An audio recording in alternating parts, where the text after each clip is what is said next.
Hello and welcome back to my channel. My name is Dwayne. I got a video for that. Kimball, United States Army veteran and retired VA rating specialist.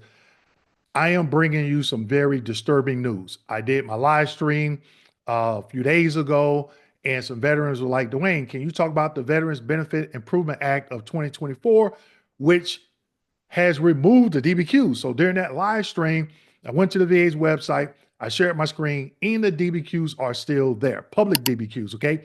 And as of this recording, the DBQs are still there. Now, I am going to be checking this daily, meaning the VA's website for those DBQs. Now, this law gives the Secretary of the VA the power to remove public DBQs, and that impacts every veteran that is looking to get a DBQ completed. All right.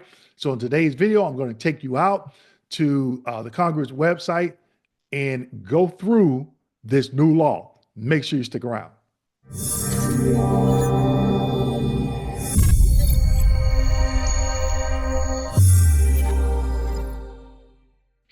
All right, everyone. So you probably heard me in the past from 2023 and even last year, 2024, talking about how several VA employees are refusing to use veterans actionable sufficient DBQs. And I'm going to continue in 2025 to bring you more information on this topic. But today,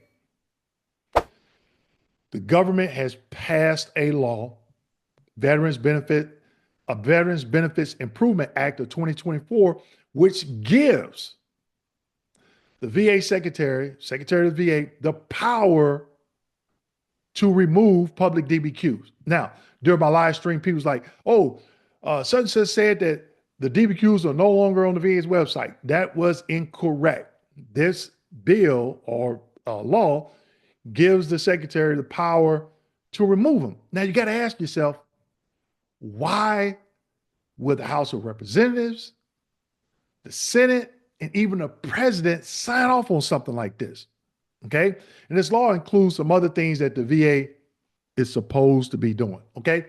I'm definitely at a loss of words with this. I don't think that power should have been given. I don't think this piece should have been put in that bill.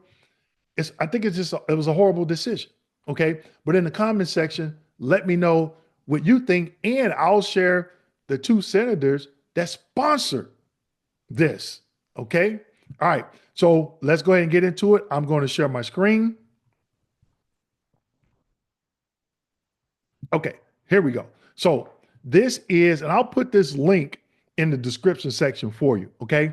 But at congress.gov, and I'm going to start coming out to this website a little bit more to see what's going on, because they're sneaking some things past veterans, because it definitely got past me. And this was last year, December.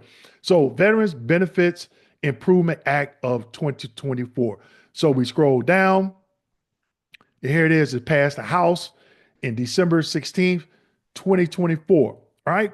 So let's take a look at the first paragraph here. Okay. This one right here. Okay.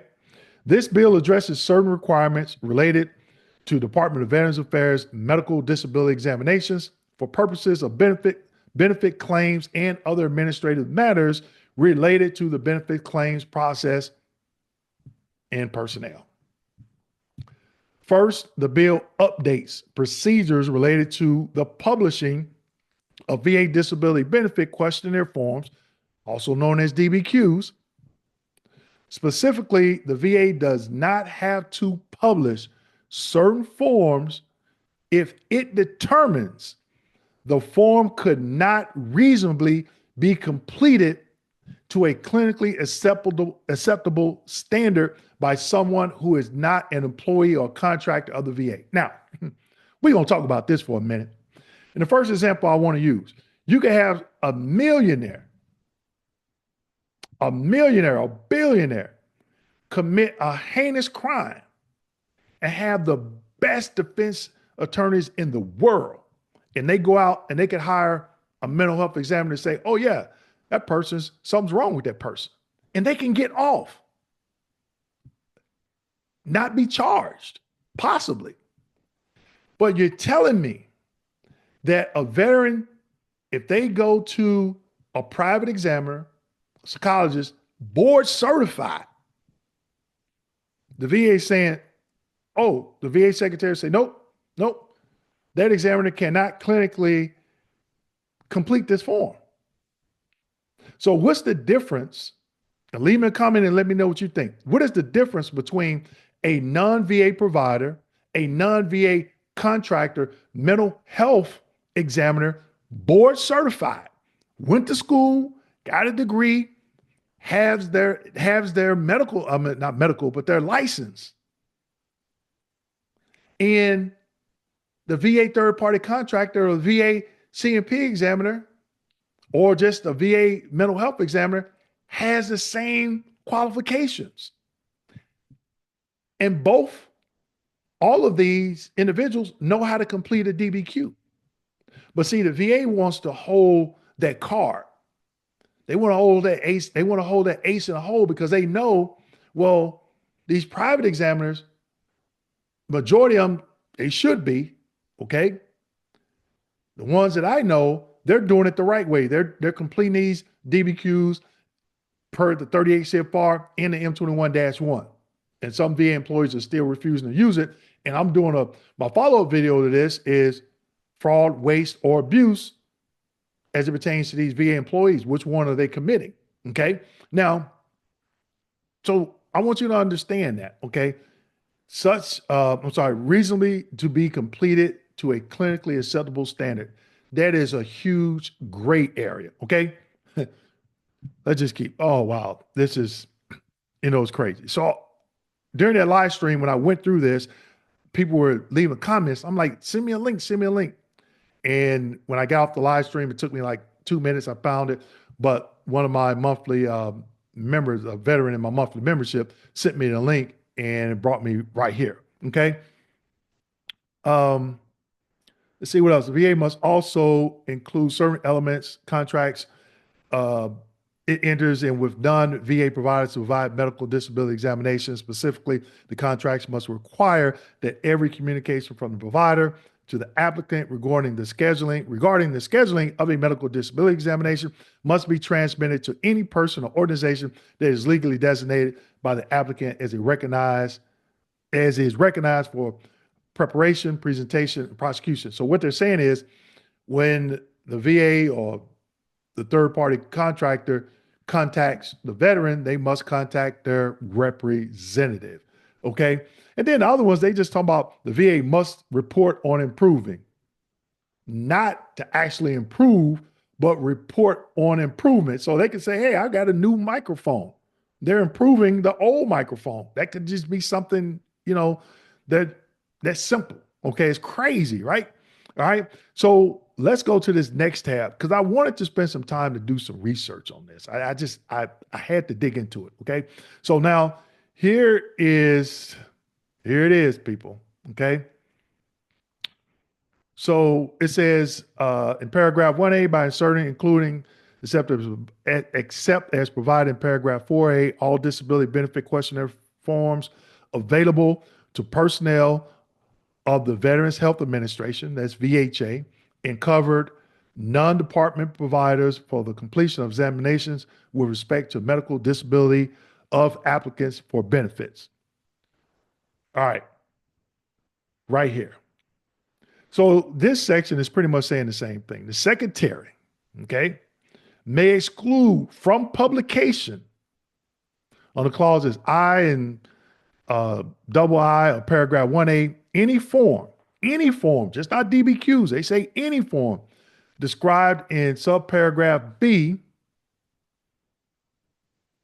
of this paragraph that the secretary determines could not reasonably be completed to a clinically acceptable standard by someone not an employee or a contractor of the Department of Veterans Affairs. That's what they mean. Now, check this out, people. I want you to think about this.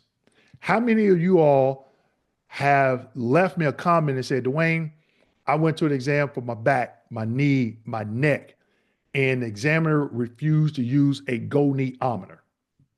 And then you get a copy of that CMP exam, And that examiner says, yep, I used a goniometer, but they told the vet, oh, they can just eyeball it. Well, they know if they do not state that they used a goniometer, that exam is insufficient.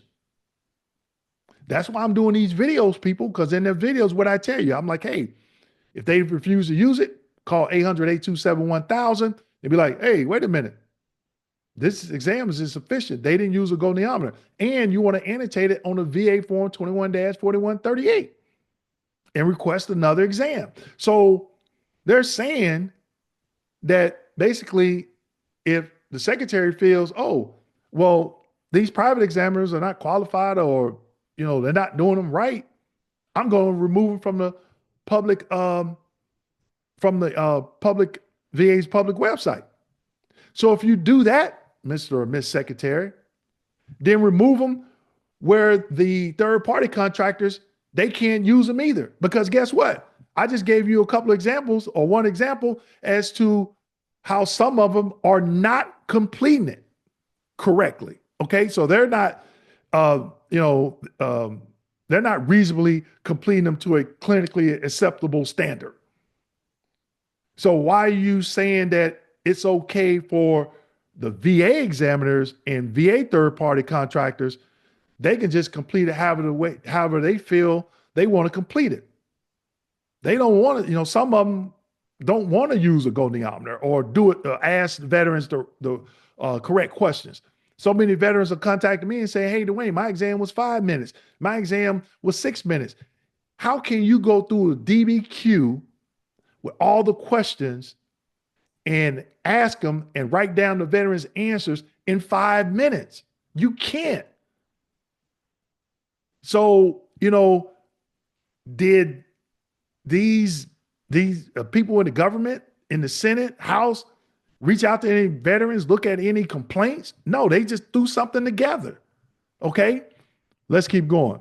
We want to find out who sponsored this. Okay, so let's see. We're going to go to, I think it's amendments. I saw it. Okay, so it tells us right here, sponsor, Jerry Morin. Hopefully I'm pronouncing that right. Senator, Kansas. Submitted and proposed December 12th by who? C. Schumer. New York. There it is. We got to keep our eyes open, people. They slipped this bad past me. I didn't find out until my live stream. Okay. They're just throwing things together, and we gotta stay informed. Okay. So going back to the actions, I think this is where, the time frame. Okay. So I looked at this right here, July 26, 2023. Did anybody hear any of this? But what's important, what I saw, read twice and referred to the Committee on Veterans Affairs. I must look up and see who's on this committee. Maybe we need to start sending letters, voicing our concerns about certain things, okay? It's over 18 million veterans. We need to flood their emails with our concerns, whoever is on this committee. I don't know who's on this committee, but I guarantee you I'll know who's on this committee by the end of the day, okay? And it's not to harass those people, but to voice our concerns as veterans, okay? Look at this, July 26, 2023. Okay, let's keep going. Senate Committee on Veterans Affairs. Who's on that committee, okay? So we got to hold them accountable. We got to let them hear our voice, okay? So you can see this time frame, July 26, 2023, and then nothing until the following year, Senate, House. Well, wait a minute. Let me make sure I got, I'm going in chronological order. Okay, all right. And then right here, December 23rd, signed by the president. I don't get it, but don't fret, because I got up at 1:40 this morning because I couldn't sleep just because of this. And guess what I went back to? I went back to the regulation, okay?